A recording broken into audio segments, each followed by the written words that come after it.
Hello students, आज हम लोग साइंस के एक नए चैप्टर के साथ हम लोग उपस्थित हुए हैं। काफ़ी इम्पोर्टेंट एक चैप्टर है, इसका नाम है वेक्टर और स्केलर क्वांटिटी, सदिश और अदिश राशि। हम लोग एक ही वीडियो में कंप्लीट इसे देखेंगे। चलिए, आज का जो हम लोग का आज 30/5/2026 है। आज के दिन हिंदी पत्रकारिता दिवस के रूप में मनाया जाता है। कहता है कि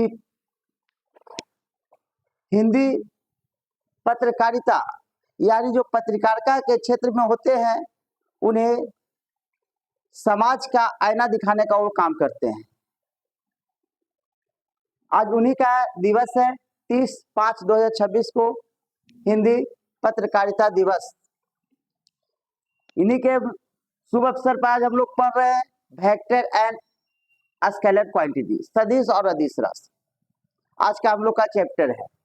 देखिए, सदिश और अदिश राशि क्या है, किसे कहते हैं, कैसे हम लोग आइडेंटिफाई करेंगे, कैसे पहचानेंगे। आइए, कहता सदिश राशि क्या होती है। देखिए, वैसी राशि, सदिश राशि क्या है, वैसी राशि जिसमें परिमाण और दिशा दोनों हो। कहता है कि वैसा राशि जिसमें परिमाण भी हो, मैग्नीट्यूड, और डायरेक्शन भी हो, दिशा भी हो, उसे हम सदिश कहते हैं। तो केवल परिमाण और मैग्नीट्यूड हो जाए, दोनों अवेलेबल है, उसे हम सदिश कहते हैं। लेकिन इसका तीसरा प्रॉपर्टी ये भी होता है कि ये ट्रायंगल लॉ ऑफ एडिशन को पालन करे, त्रिभुज के योग नियम का पालन करे, तब जाके कंप्लीट डिफिनेशन होता है सदिश राशि का। नहीं तो दिशा और परिमाण दोनों हो, इस पर आ जाइए तो करंट को अगर लेंगे हम लोग, विद्युत धारा को, तो उसमें डायरेक्शन भी होता है, मैग्नीट्यूड भी होता है, फिर भी वह सदिश राशि नहीं है। क्यों नहीं है? क्योंकि वह ट्रायंगल लॉ ऑफ एडिशन के नियम को पालन नहीं करता है, त्रिभुज के योग नियम का पालन नहीं करता है, जिसके चलते विद्युत धारा एक अदिश राशि है। तो देखिए, सदिश राशि का कभी भी कोई डिफिनेशन पूछे तो एक कंप्लीट डिफिनेशन तभी होगा जब तीनों पॉइंट को आप डिस्कस कीजिएगा कि वैसी राशि जिसमें परिमाण हो, दिशा हो, तथा वह त्रिभुज के योग नियम का पालन करे, ठीक है, उसे हम सदिश कहते हैं। इसका एग्जाम्पल के तौर पर याद रखिएगा, विद्युत धारा। विद्युत धारा में दिशा भी है और मैग्नीट्यूड भी है, लेकिन फिर भी वह सदिश राशि नहीं है, क्योंकि वह त्रिभुज के योग नियम का पालन नहीं करता है। आइए, कहता अदिश राशि। अदिश राशि क्या होता है? तो वैसी राशि जिसमें केवल परिमाण हो, मैग्नीट्यूड हो, लेकिन दिशा नहीं हो, और त्रिभुज के योग नियम का पालन न करे। कहता है कि वैसा राशि जिसमें केवल परिमाण हो, केवल परिमाण हो, डायरेक्शन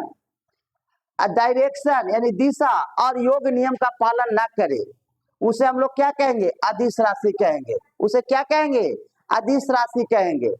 अब ध्यान से देखिए, कहता है कि प्रमुख सदिश राशि और प्रमुख अदिश राशि के बारे में हम लोग डिस्कस करेंगे, जो हम लोग को डायरेक्ट एग्जाम में पूछता है कि कौन सी राशि सदिश है, कौन सा राशि अदिश है। तो हमने डिफिनेशन दोनों का क्लियर किया। सदिश राशि वैसी राशि जिसमें दिशा और परिमाण दोनों, साथ ही साथ त्रिभुज के योग नियम का पालन करे, उसे सदिश राशि कहेंगे। अदिश राशि जिसमें केवल परिमाण हो, दिशा और त्रिभुज के योग नियम का पालन न करे, उसे अदिश राशि कहते हैं। क्या यहाँ तक कोई दिक्कत है? चलिए, अब हम लोग का एग्जाम में डायरेक्ट आता है कि कौन सदिश राशि है, कौन अदिश राशि है। तो ध्यान से देखिएगा, इसका कुछ अलग ट्रिक हम देने जा रहे हैं। कहता है कि कुछ प्रमुख सदिश राशि है, कुछ प्रमुख सदिश राशि है। देखिए, सदिश राशि को अगर पहचान करना है कि कैसे सदिश होगा, तो ये तो रूल सही है, डिफिनेशन के अकॉर्डिंग से आप कर ही सकते हैं, लेकिन डिफिनेशन के अकॉर्डिंग से करने में आपको थोड़ा कठिनाइयां होगा, समझे ना। इसके लिए एक अलग से ट्रिक हम बना रहे हैं, बता रहे हैं आप लोग को कि देखिए सदिश राशि उसको कहेंगे, सदिश राशि उसको कहेंगे जिसमें पहचान करना व ऑब्लिक ब या टवर्गी न लगा रहे। ध्यान से देखिएगा, कहता है कि सदिश राशि पहचान जाइएगा जिसमें व लग रहे या ब रहे या टवर्गी न रहे। अगर ये सब लगा हुआ है राशि के में तो समझिए कि वह हमारा सदिश राशि है। कुछ एक्सेप्शन केस होते हैं, अपवाद में होते हैं, उस पर भी हम लोग चर्चा करेंगे। लेकिन आइए, कहता है सदिश राशि का पहचान क्या क्या क्या लग रहेगा, बोलिए। वह,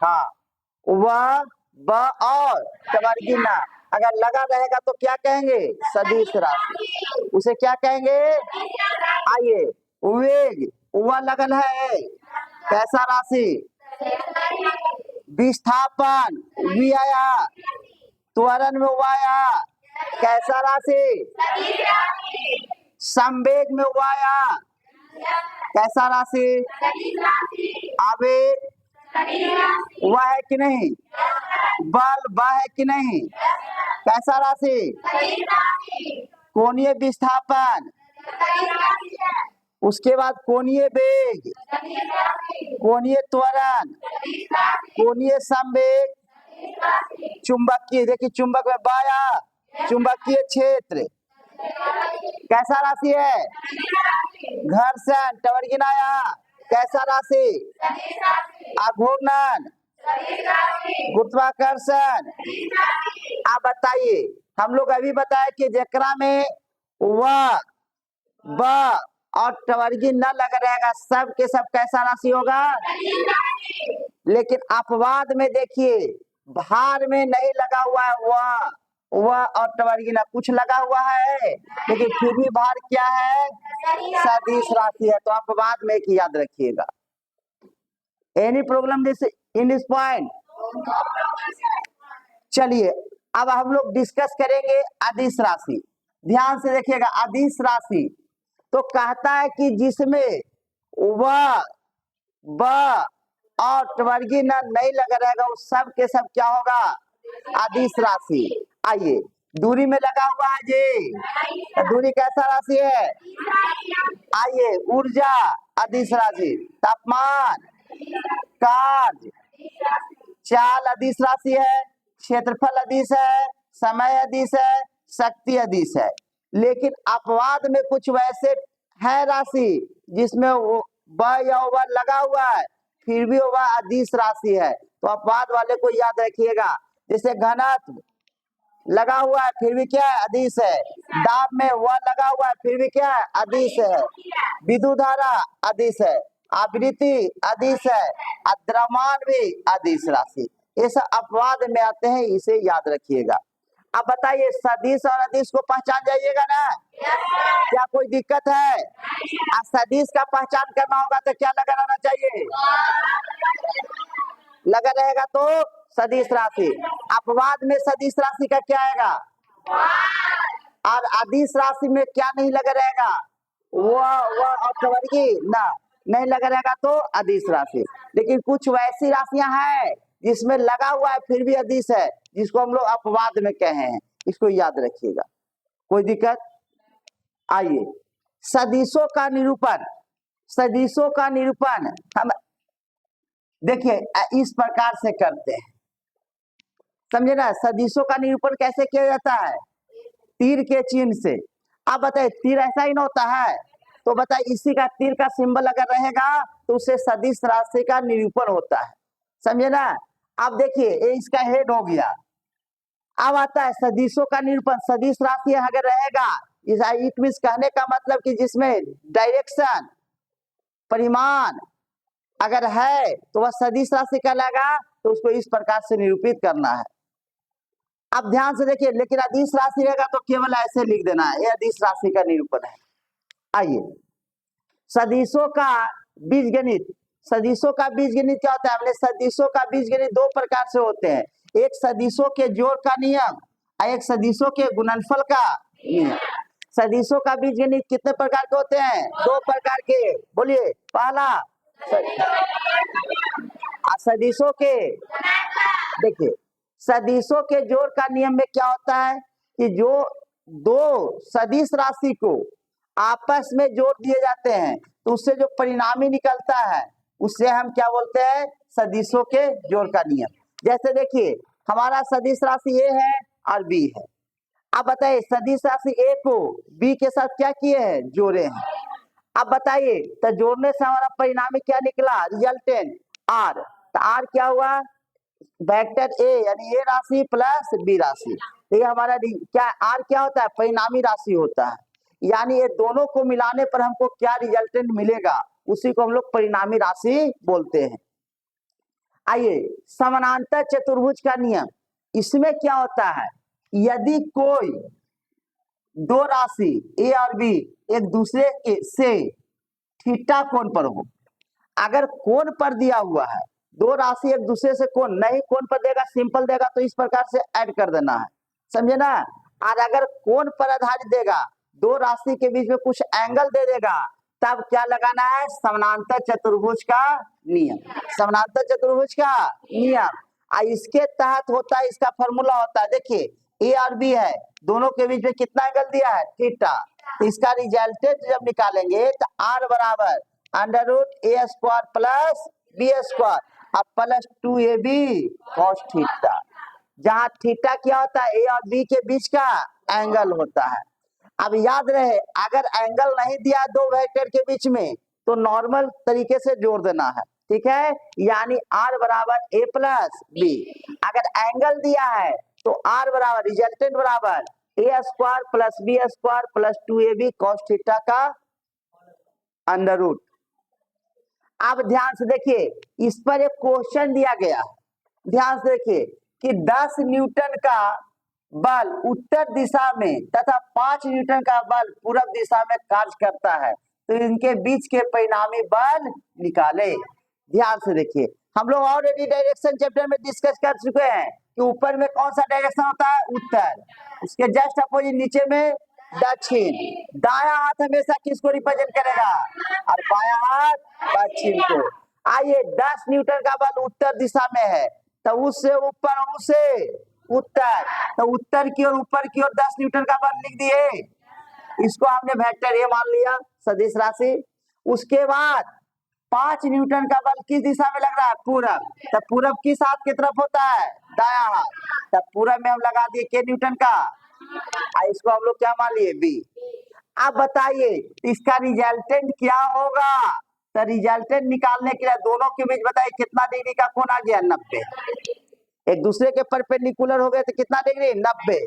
अब रिजल्टेंट निकालिए तो A square plus B square plus 2ab cos theta. तो ए स्क्वायर कितना है, 10 का स्क्वायर 5 का स्क्वायर 2ab। अब cos थीटा का माने क्या रखेंगे, 90।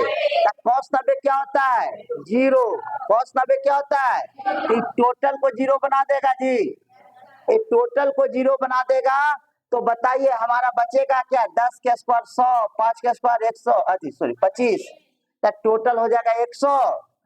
इसको जब हम लोग निकालेंगे तो इसको ऐसे लिख सकते हैं 25 गुने 5, तब 25 के वर्गमूल 5, अब 5 का तो नहीं निकलेगा तो रूट के अंदर में रहेगा, तब 5 इंटू रूट 5 न्यूटन। ये हमारा परिणामी बल आया, क्या आया, परिणामी बल। तो परिणामी बल निकालना होगा तो A square plus B square plus 2ab cos theta का स्क्वायर रूट कर देंगे, कोई दिक्कत। अब आइए कहता है कि देखिए जब थीटा का मान अगर 0 होगा, थीटा का मान 0 होगा तो वहां पर जो परिणामी बल आएगा वो मैक्सिमम प्राप्त होता है। आप इसके तहत इस फॉर्मूला पर रख के आप देख सकते हैं, ध्यान से देखिएगा, जब थीटा का मान अगर 0 रहेगा तो मैक्सिमम क्या होगा, रिजल्ट ए प्लस बी। जब थीटा का मान 180 रहेगा तो मिनिमम क्या होगा, ए माइनस बी। आ जाइए यहाँ चेक करना, एक न्यूमेरिकल फिर आया है कि 10 न्यूटन 5 न्यूटन के दो बल का परिणामी कभी भी नहीं होगा। क्या नहीं हो सकता है उसको चुनना है कि परिणामी क्या नहीं होगा। तो अभी हम लोग कहे कि आर मैक्सिमम, मैक्सिमम क्या होगा बोलिए, अधिकतम क्या होगा, ए प्लस बी। किसी को ए मान लीजिए किसी को बी मान लीजिए, कोई फर्क पड़ेगा। तब ए प्लस बी का मतलब 10 प्लस कितना न्यूटन आ गया, और आर मिनिमम मान लीजिए, मिनिमम मानिए तो कितना हो जाएगा, ए माइनस बी। तो 10 में से 5 घटा देंगे, कितना न्यूटन आएगा। इसका कहने का मतलब ये है कि इसका परिणामी बल अगर निकालेंगे तो कभी भी 15 से बड़ा नहीं हो सकता और कभी भी 5 से छोटा नहीं हो सकता है। तो अब आइए, परिणामी कहता 10 न्यूटन तथा 5 न्यूटन के दो बल का परिणामी कभी नहीं होगा। इसमें क्या नहीं होगा तो बताइए, 15 से बड़ा नहीं हो सकता है, तो 15 से बड़ा कोई है जी नहीं, और 5 से छोटा भी नहीं होगा। तो 5 से छोटा कौन है, तो 3 कभी होगा, मैया बोलो 3 कभी होगा नहीं होगा। तो 3 न्यूटन इसका क्या हो गया, आंसर। अब हम लोग देखिए, अगर दो सदिश का डॉट प्रोडक्ट करेंगे, डॉट प्रोडक्ट, तो दो सदिश का डॉट प्रोडक्ट अगर हम लोग करते हैं तो वह अदिश, देखिए डॉट प्रोडक्ट को अदिश गुणनफल बोलते हैं, तो वह एक अदिश राशि देता है। कहने का मतलब है कि दो वेक्टर का डॉट प्रोडक्ट अदिश राशि देगा, और जबकि दो वेक्टर का क्रॉस प्रोडक्ट सदिश राशि देगा। क्रॉस प्रोडक्ट का मतलब सदिश गुणनफल। जब दो वेक्टर का सदिश गुणनफल करेंगे तो सदिश राशि, और जब दो वेक्टर का अदिश गुणनफल करेंगे तो अदिश राशि।